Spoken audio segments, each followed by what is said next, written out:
ابھی کچھ دیر میں اسی تاش میں کھڑا اس انسان کو ڈھونڈنے کے لیے نظر دوڑا رہا تھا کہ اچانک اس گھر کے اندرونی دروازے کو کھول کر ایک آدمی باہر آیا۔ اس کی آنکھیں کالی سیاہ تھیں۔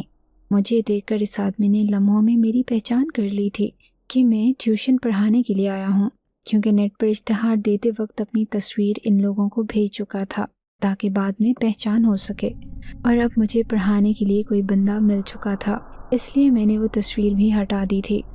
انہوں نے مجھے یوں دروازے پر پورا بھیگا ہوا دیکھا اور غصے سے سرخ چہرہ دیکھ کر معاملہ سمجھتے ہوئے اپنے لب بھینچے تھے۔ مجھے ایک لمحے کو ایسا لگا جیسے انہوں نے اپنی اچانک امٹنے والی مسکراہٹ کو زبردستی روکا ہو۔ مجھے ایسا لگا کہ شاید یہ میرا وہم ہو، کیونکہ وہ لمحے کے 1000ویں سیکنڈ میں اپنے تاثرات کو سنجیدہ کر چکے تھے اور مجھ سے مصافحہ کرتے ہوئے اندر آنے کو کہا۔ میں نے ان سے پوچھا کہ کیا ان کے گھر میں کوئی بچہ ہے جس نے یہ شرارت کی تھی میرے ساتھ؟ انہوں نے نفی میں سر ہلایا اور کہا کہ شاید ساتھ گھر سے کسی نے کر دی ہو۔ میں نے آگے سے کچھ نہیں کہا اور ان کی تقلید میں اندر کی جانب قدم بڑھائے۔ اتنا تو پتہ تھا کہ جس کو میں پڑھانے کے لیے آیا تھا وہ چھوٹی بچی نہ تھی، بلکہ کالج میں داخلہ ہوا تھا۔ ہر اس کی تیاری کے لیے ان لوگوں کو کسی قابل اعتماد ٹیوٹر کی ضرورت تھی۔ انہوں نے بہت سے لوگوں سے رابطہ کر لیا تھا، لیکن کوئی بھی اس علاقے میں کچھ پر اسرار مخلوق کی موجودگی کے خوف سے ادھر نہ آتا تھا۔ بہت مشکل سے ان کو میری طرف سے مثبت جواب ملا تھا، جس کو وہ گنوانا نہیں چاہتے تھے۔ انہوں نے اس شرارت کرنے والی کو میرے اندر جانے کے بعد پیچھے مڑتے ہی گھورا تھا، جو کہ ایک طرف ہو کر چھپ گئی تھی، اور اس کی سرخ آنکھیں اس وقت خوشی کی وجہ سے سنہری ہو چکی تھیں۔ ان صاحب نے اپنی بیٹی کو ایسی نظروں سے دیکھا کہ جیسے کہنا چاہتے ہوں کہ پاس آ جاؤ، لیکن جواب میں وہ اسی طرح شرارتی سا مسکراتی ہوئی اپنی سرخ آنکھوں میں پر اسرار چمک لیے ان کی تقلید میں اندر کی جانب بڑھی۔ اس کی مسکراہٹ اور آنکھوں میں موجود پر اسرار چمک صاف بتا رہی تھی کہ اس نے کبھی نہیں سدھرنا تھا۔ وہ نفی میں سر ہلا کر رہ گئے تھے۔ مجھے صاحب نے کہا کہ میں کچھ دیر ان کے کپڑے پہن لوں جب تک وہ میرے کپڑوں کو مشین میں سکھا دیں گے۔ میں نے کافی منع کرنا چاہا کہ اس کی کوئی ضرورت نہیں ہے۔ ان کی مسلسل اصرار پر مجھے آخرکار ماننا ہی پڑا۔ ان صاحب کا قد میرے قد سے کافی اونچا لمبا تھا۔ ایسا لگتا تھا کہ وہ 7 فٹ سے اوپر کا قد رکھتے ہوں گے۔ میں بھی اتنا چھوٹے قد کا نہیں تھا۔ 5 فٹ 8 انچ میرا قد کاٹ تھا۔ میں دل میں سوچ رہا تھا کہ نہ جانے ان کے کپڑے مجھ پر کتنے زیادہ لمبے اور کھلے ہونے والے تھے۔ انہوں نے جب مجھے وہ کپڑے ہاتھ میں تھمائے تو وہ واقعی مجھے میرے ناپ کے نہ لگے، لیکن کچھ ہی دیر بعد جادوئی طور پر جب وہ لباس زیب تن کیا تو وہ ہو بہو میرے ناپ کا ہو چکا تھا۔ ذرا بھی اس میں کوئی فرق نہ تھا۔ مجھے حیرت کے ساتھ خوف بھی آیا تھا کہ یہ کیا جادو ہوا تھا کچھ ہی دیر میں، لیکن پھر اپنا ذہن جھٹکا اور خود سے ہی کہا کہ کیا پتہ یہ میرا وہم ہو اور وہ ان کے کوئی پرانے کپڑے ہوں۔ اپنے آپ کو اس طرح سے مطمئن کر کے میں باہر آ گیا تھا جہاں پر وہ صاحب بیٹھے میرا انتظار کر رہے تھے۔ ان کی نظروں سے لگ رہا تھا کہ جیسے ان کو معلوم تھا وہ لباس مجھ پر بالکل پورا آ جائے گا۔ تبھی انہوں نے کچھ نہ کچھ پوچھا تھا اور مجھے لیے ایک ڈرائنگ روم میں آ گئے۔ میرے کپڑے انہوں نے اپنی بیگم کو دے دیے تھے تاکہ وہ مشین میں سکھا کر مجھے دے دیں۔ کچھ ہی دیر میں ایک ملازم چائے اور کچھ لوازمات لے کر حاضر ہوا۔ مجھے شرمندگی محسوس ہوئی تھی کہ وہ خواہ اتنا تکلف کر رہے تھے۔ میں کہاں اتنی عزت کا عادی تھا۔ اب تو اکیلا زمانے کے دھکے کھا کھا کر بس بیساری بھری زندگی گزر رہی تھی، جس میں کوئی اپنائیت بھرا رشتہ بچا ہی نہ تھا، بلکہ میرا تو رشتے لفظ اعتبار ہی اٹھ چکا تھا۔ ابھی چائے کا کپ اٹھایا ہی تھا کہ دروازے پر دستک ہوئی اور ایک 15-16 سال کی لڑکی اندر آئی جو کہ دکھنے میں غیر معمولی اور بے انتہا حسن رکھتی تھی۔ اس کی مقناطیسی کشش کسی کو بھی اپنی جانب کھینچنے کی صلاحیت رکھتی تھی۔ اس کی آنکھوں میں موجود سرخ ڈورے جن میں ایک پل کو تو میں بھی مہوت رہ گیا تھا، لیکن پھر دل میں استغفار پڑھتے اپنے آپ کو قابو کیا اور اس لڑکی کی آنکھوں کی شرارت اور پر اسراریت کو نہ بھانپتے ہوئے اپنی نظروں کا رخ دوسری جانب کر لیا تھا۔ اس صاحب نے اس لڑکی کا تعارف کروایا کہ وہ اس کی اکلوتی بیٹی تھی جس کا ابھی ہی کالج میں داخلہ ہوا تھا اور اس کو ٹیوشن پڑھانے کے لیے مجھے رکھا گیا تھا۔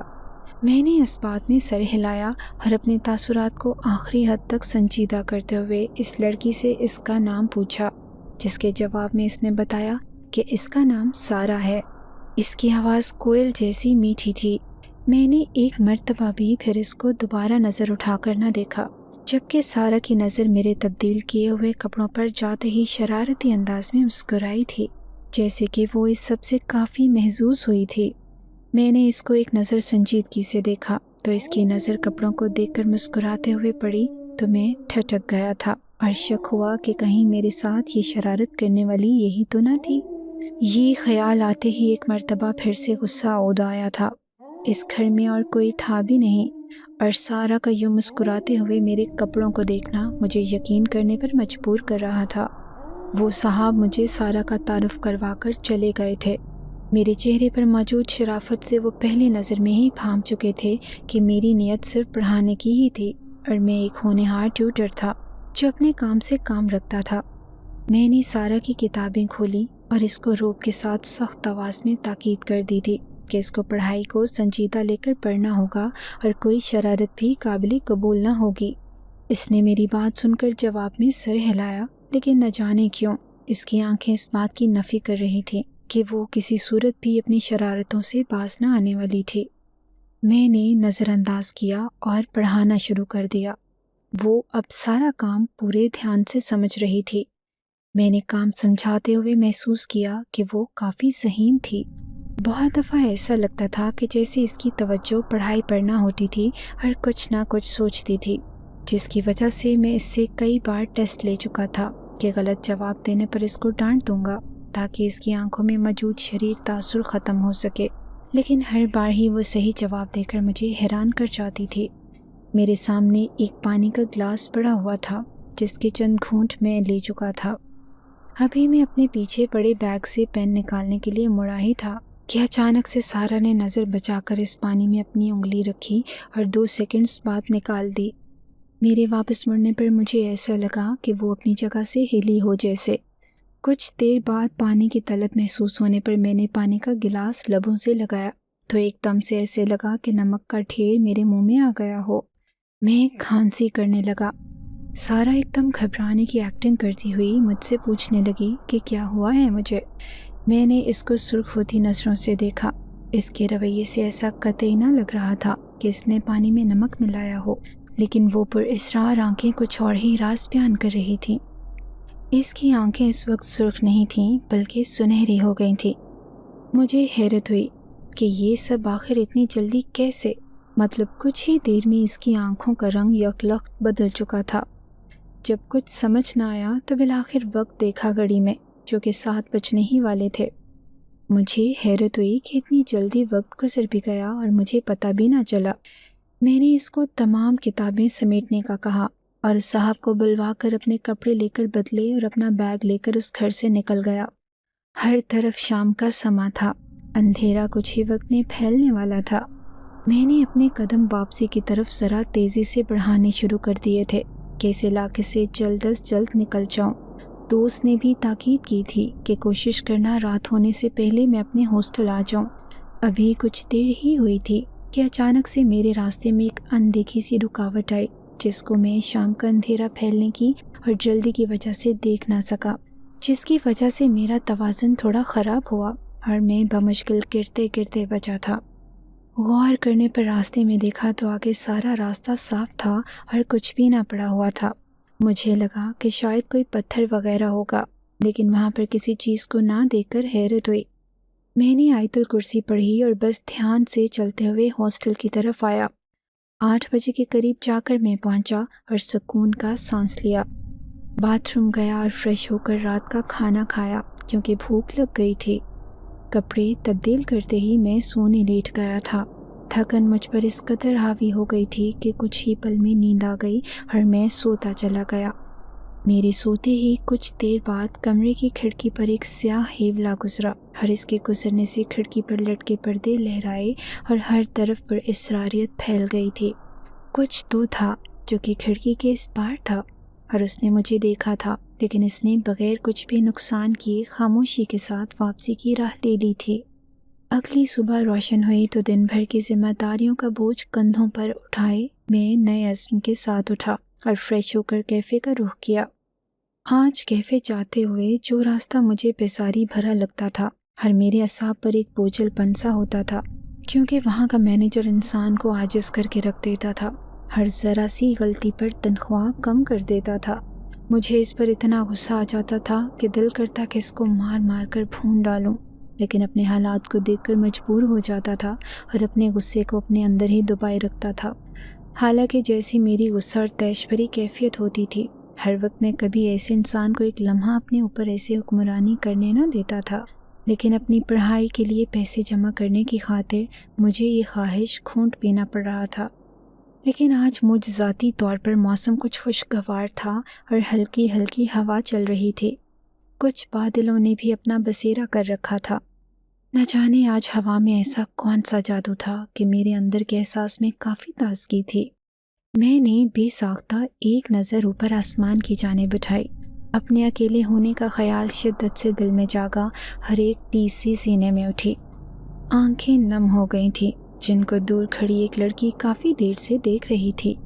میری آنکھوں میں نمی دیکھتے ہی اس کی آنکھوں میں موجود وہ شرارتی چمک غائب ہو گئی، اور اس کی آنکھوں کا رنگ جو کہ اس وقت سنہری ہوا تھا، وہ دوبارہ سے سرخ ہو گیا تھا۔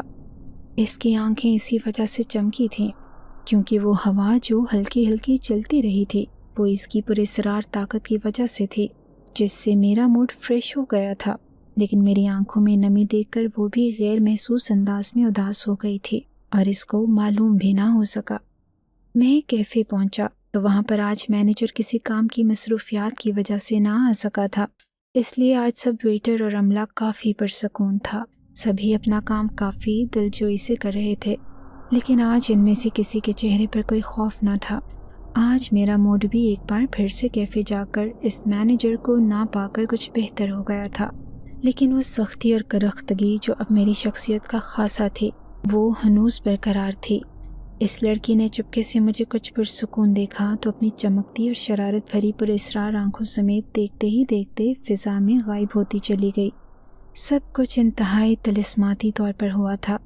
کوئی بھی اس لڑکی کو نہ پہلے دیکھ پایا تھا اور نہ اب منظر سے غائب ہوتے وقت۔ سارا دن گزار کر میں 2 بجے ہاسٹل آ گیا تھا اور آتے ہی کچھ دیر آرام کرنے لیٹ گیا تھا۔ کچھ ہی دیر میں مجھے سارا کو پڑھانے کے لیے نکلنا تھا۔ حسب معلوم 3 بجے ہاسٹل سے نکلا اور پیدل روانہ ہو گیا تھا۔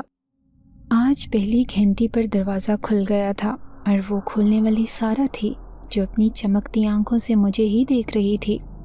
میں آج اندر آتے وقت کافی محتاط ہو کر گیٹ کے اندر آیا تھا، اور میری اس طرح احتیاط کو دیکھ کر اس کو ہنسی آئی تھی کیونکہ وہ کل کی شرارت اس کو آج بھی بخوبی یاد تھی جب اس نے پانی کی ایک بالٹی میرے اوپر گرا دی تھی اور مجھے علم بھی نہ ہو سکا تھا۔ اس نے مجھے ڈرائنگ روم میں بیٹھنے کا کہا اور باہر چلی گئی۔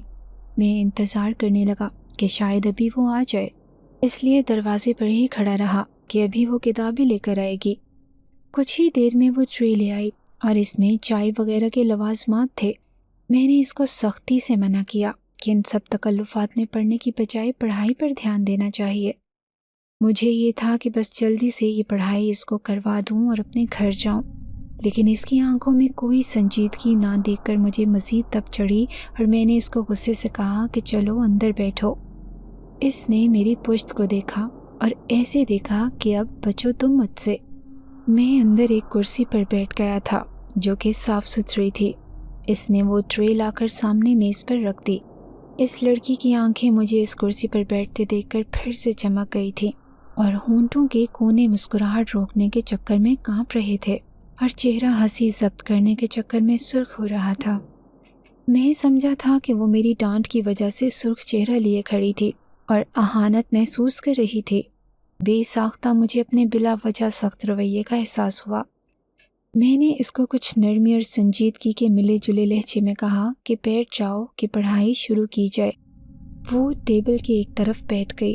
مجھے اچانک احساس ہوا کہ میں کافی دور بیٹھا ہوا تھا تو میں اٹھ کر دوسرے صوفے پر بیٹھنے لگا، لیکن اچانک ہی کھڑے ہوتے ہوئے کرسی کو بھی اپنے پیچھے جڑا ہوا دیکھ کر اور ہوا میں بلند ہوتے دیکھ کر میں حیران ہو کر پیچھے دیکھنے لگا، اور تب احساس ہوا کہ کرسی میرے ساتھ جڑی ہوئی تھی تو غصے اور شرمندگی سے چہرہ لال پیلا ہو گیا تھا، جبکہ سارا کی آنکھوں سے ہنسی روکنے کے چکر میں آنسو آ گئے تھے۔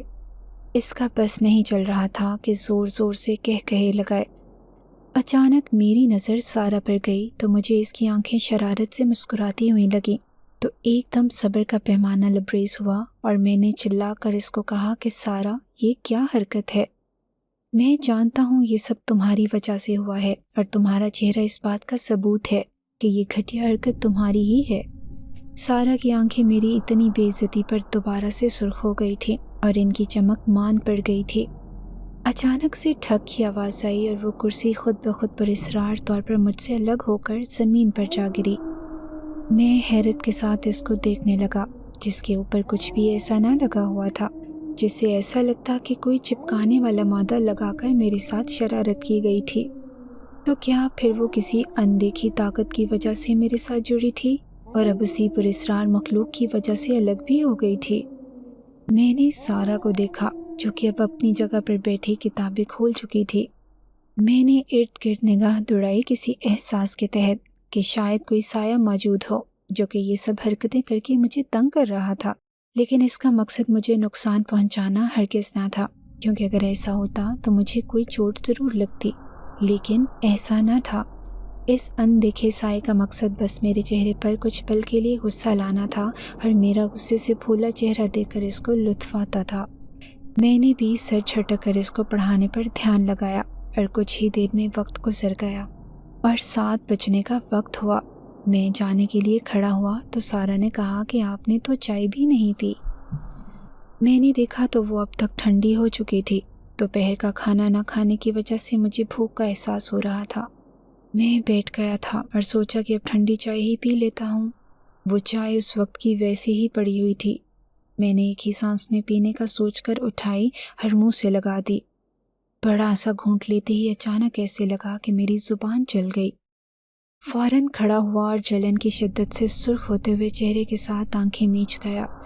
میرا حلق ایسے لگ رہا تھا کہ جیسے کسی نے جلا ہوا کوئلہ منہ میں ڈال دیا ہو۔ میں نے وہاں سے اٹھ کر جانا ہی مناسب سمجھا، کیونکہ مجھے سمجھ نہیں آ رہا تھا کہ چائے تو ادھر ہی پڑی ہوئی تھی، اچانک سے کیسے گرم ہو گئی آگ کی طرح، جبکہ پیچھے کھڑی سارا کی آنکھیں اس قدر لال ہو گئیں کہ مانو میری تکلیف اس نے خود پر گزرتی محسوس کی تھی۔ اس کی آنکھیں آج پہلی مرتبہ نم دیکھی میں نے، اور اداسی دیکھ کر مجھے کچھ عجیب سا احساس ہوا تھا۔ میں نے سر جھٹک دیا اور گھر جانے کے لیے نکلا۔ گھر آ کر آرام کرنے کے لیے لیٹا تو گلے میں شدید درد ہو رہا تھا اور جلن نے الگ جان مشکل کی ہوئی تھی۔ میں اسی کیفیت میں سونے کے لیے آنکھیں موند گیا۔ کچھ دیر بعد ہی کمرے کی کھڑکی خود بخود کھلی اور اس میں سے ایک سیاہ ہیولا اندر آیا، اور دیکھتے ہی دیکھتے اس نے لڑکی کی شکل اختیار کر لی تھی۔ اس کی آنکھیں جو شرارت سے پرہوا کرتی تھیں اور چمک کر سنہری ہو جاتی تھی، اس وقت اداس تھیں۔ وہ آگے بڑھی اور اپنے ہاتھ کو احتیاط کے ساتھ میری گردن پر رکھا، جس سے کچھ پر اسرار سی روشنی نکلنے لگی، اور کچھ ہی دیر میں میرے چہرے پر تکلیف کے جو آثار تھے وہ جاتے گئے اور مجھے سکون آ گیا۔ میں اسی طرح گہری نیند میں چلا گیا تھا، جبکہ وہ پراسرار سایہ چمکتی آنکھوں کے ساتھ غائب ہو گیا اور کھڑکی سے اسی ہیولے کی شکل میں نکل کر غائب ہو گیا۔ اسی طرح آگے کے کئی دن میں سارا کو پڑھانے جاتا اور روزانہ کئی ساری ایسی پراسرار شرارتیں میرے ساتھ ہوتی تھیں جو کہ پہلے تو مجھے غصہ دلاتی تھی اور کچھ حیرت و خوف میں مبتلا کر دیتی تھیں، لیکن وقت کے ساتھ ساتھ میں اس قدر عادی ہو گیا تھا کہ اب مجھے یقین ہو گیا تھا کہ کوئی اندیکھی مخلوق میرے ساتھ ہوتی تھی، جس کا مقصد بس میرا موڈ خوشگوار کرنا ہوتا تھا، نہ کہ کوئی نقصان یا تکلیف دینا۔ وقت گزرتا گیا اور 1 سال کے بعد سارا کے ابو نے ٹیوشن کا سلسلہ منقطع کر دیا۔ سارا کے اب امتحان تھے۔ اس دوران میں بھی اپنی فیس جمع کر چکا تھا اور یونیورسٹی میں داخلہ لے چکا تھا۔ اپنی پڑھائی شروع کرتے ہی وہ پراسرار سایہ میرے ساتھ سے غائب ہو گیا تھا۔ میں اب دوبارہ سے اسی طرح اکھڑ مزاج اور سخت ہو چکا تھا۔ ہر بات پر بے جا غصہ کرنا مجھے آتا تھا۔ پڑھائی میری آگے جاتی گئی۔ میرا بس ایک ہی دوست تھا جس کو ایک روز میں پارک میں بیٹھ کر وہ ساری داستان اور درد بھری کہانی سناتا گیا کہ کس طرح میرے اپنے سگے چچا نے میرے پورے خاندان کو مار کر اب ہماری ساری جائیداد ہتھیا کر مزے کر رہا تھا اور اپنے بیٹے کو بھی اعلیٰ تعلیم دلوا رہا تھا۔ جبکہ میں اپنی یونیورسٹی کی فیس کے لیے دو نوکریاں کر رہا ہوں کہ کسی طرح تعلیم مکمل ہو اور کچھ بن جاؤں تاکہ اپنے پیروں پر کھڑا ہو کر اپنے پیاروں کے قتل کا انتقام لے سکوں، جس کے لیے مجھے سب سے پہلے کچھ ثبوت اکٹھے کرنے تھے، کیونکہ قانون ثبوت مانگتا تھا جو کہ میرا چچا بڑی صفائی سے مٹا چکا تھا۔ مجھے اندازہ بھی نہ ہوا کہ میری وہ ساری دل دہلانے والی حقیقی داستان میرے پیچھے کھڑی لڑکی سن چکی تھی، جس کی شرارتی آنکھیں اس وقت غصے کی شدت سے لال ہو گئی تھیں۔ وہ تیز تیز سانس لیتی اپنے اندر لگی آگ کو قابو کرنا چاہ رہی تھی، جو کہ مشکل تھا۔ وہ لڑکی جس نے سب کچھ سن لیا تھا وہ کوئی اور نہیں بلکہ سارہ تھی، جو کہ حقیقت میں ایک جن زادی تھی۔ اس کے والدین جنات کے ایک گروہ کے سردار اور سردارنی تھے، جو کہ یہاں موجود کچھ برے لوگوں کا خاتمہ کرنے آئے تھے۔ اور اب سارہ نے جب سے مجھے دیکھا تھا تو میرے غصے سے بھرے چہرے کی طرف مائل ہونے سے خود کو روک نہ پائی تھی اور میری جانب کھنچتی چلی گئی۔ میں جو کہ ایک اپنے آپ میں مگن رہنے والا انسان تھا، جس کو رشتوں اور اپنوں نے ہی ایسا دھوکہ دیا تھا، اب ہر ایک سے اعتبار اٹھ چکا تھا اور مزاج میں سختی بھی اسی وجہ سے آئی تھی۔ لیکن جب سے سارہ کی ان شرارتی بھری آنکھوں کو دیکھا تھا تو نہ جانے ایسی کون سی کشش تھی جو مجھے یہ احساس دلاتی تھی کہ وہ ہر وقت میرے ساتھ ہوتی ہو، ہر میرے تمام حالات سے باخبر تھی۔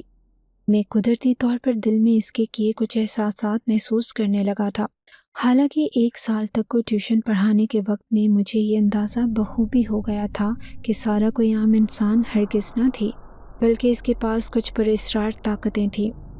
اس کی آنکھوں کا رنگ اچانک سے بدل جانا اور مختلف ہوتے واقعات میں مجھے کہیں نہ کہیں سارہ نظر آ جاتی تھی۔ مجھے اس سے خوف نہ آتا تھا۔ اگر روحن کوئی آتشی مخلوق بھی تھی تو بے ضرر تھی۔ سارہ میری ساری باتیں سننے کے بعد اس پر سے اچانک غائب ہو گئی تھی۔ اگلے دن میں یونیورسٹی آیا اور کلاس لینے گیا۔ میرے اچھے تعلیمی ریکارڈ کی بنیاد پر مجھے یونیورسٹی کی تعلیم ختم ہوتے ہی وہاں بطور پروفیسر نوکری مل گئی تھی۔ کلاس سے فارغ ہوتے ہی میرے اس دوست کا فون آیا، جس کے گھر میں چچا کا گھر چھوڑنے کے بعد ایک رات رکا تھا۔ اس نے مجھے بتایا کہ میرے چچا کے گھر میں سلنڈر جو کہ چولہے کے ساتھ لگا تھا کسی خرابی کی وجہ سے پھٹ گیا تھا رات کے وقت، جس کی وجہ سے پورے گھر میں آگ پھیل گئی اور وہ سب کے سب سوتے میں ہی اس بھڑکتی ہوئی آگ میں جل کر خاک ہو گئے اور اپنے انجام کو پہنچے۔ میں یہ سب حقیقت جان کر ساکت ہو گیا تھا۔ بے ساختہ میری نظر آسمان کی جانب اٹھی۔ میرے اللہ نے میرا انتقام خود ہی لے لیا تھا اور بے شک وہ بہترین کارساز ہے۔ میں نے اپنی آنکھیں کچھ لمحے کے لیے بند کیں اور پھر کھولیں تو ان میں نمی تھی۔ آج میرے رب نے میرا حساب لے لیا تھا ان قاتلوں سے، جبکہ دور کھڑی سارہ اپنی چمکدار آنکھوں سے میرے چہرے کا سکون دیکھ کر مسکرا دی۔ کچھ دیر بعد ہاسٹل آیا تو اچانک سے مجھے خیال آیا کہ کاش سارہ ہوتی میرے ساتھ، میں اس سے بھی اپنے دل کا حال بیان کرتا۔ ابھی میں یہ سب سوچ ہی رہا تھا کہ اچانک کمرے میں ہر طرف روشنی پھیل گئی۔ میں نے آنکھوں کے آگے ہاتھ رکھ دیا تھا۔ افضل مجھے پہچانا؟ میں نے ایک جھٹکے میں اس آواز کی طرف دیکھا تو سامنے سارہ اپنی وہی شرارتی آنکھوں میں پراسرار چمک لیے مجھے دیکھ رہی تھی۔ میری آنکھوں میں اس کو دیکھتے ہی نمی جاگی۔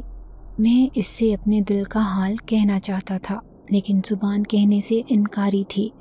مجھے فرق نہیں پڑتا تھا کہ وہ ایک جن زادی تھی، کیونکہ میں نے اس کے شفاف دل سے محبت کی تھی۔ کچھ ہی دیر بعد اس نے خود میری مشکل آسان کر دی تھی اور میرے سامنے گھٹنوں کے بل بیٹھ کر مجھے کہا کہ شادی کرو گی مجھ سے؟ پہلے تو میں شوق کی کیفیت میں اس کی جرأت دیکھتا رہا اور پھر ہوش میں آتے ہی فوراً اس بات میں سر ہلا دیا اور اس کا بڑا ہوا ہاتھ تھام لیا۔ ناظرین، اگر آپ کو آج کی یہ کہانی اچھی لگی ہو تو ویڈیو کو لائک ضرور کریں۔